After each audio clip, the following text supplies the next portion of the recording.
హల్లెలూయా. ఇక్కడ మనము ఒక దుక్కి నేలలో నుంచొని ఉన్నాము.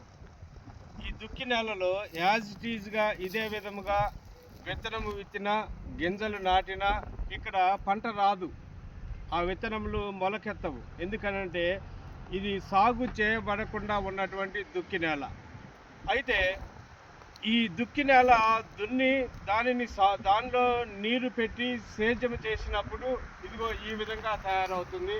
ఈ దుక్కి నేలను నీరు పెట్టి సాగు చేసి సేద్యం చేశారు. ఆ కేజీ వీల్స్ తోటి కూడా దీనిని పంటకు అనుకూలమైనటువంటి నేలగా దీనిని సిద్ధపరిచారు. ఇప్పుడు దీనిలో విత్తనము విత్తిన, నారు నాటిన ఇక్కడ మంచి పంట వస్తుంది.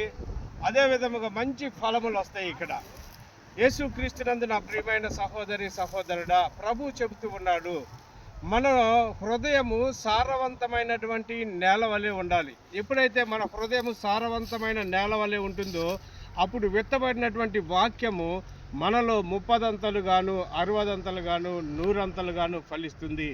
కాబట్టి మన హృదయమును, ఆత్మ, మనస్సు సారవంతమైనటువంటి నేల వలె తీర్చిదిద్దబడాలి. అంటే పరిశుద్ధ ఆత్మను మనము పొంది జీవించాలి. అప్పుడే జీవవాక్యము మనలో 100 ఫలిస్తుంది.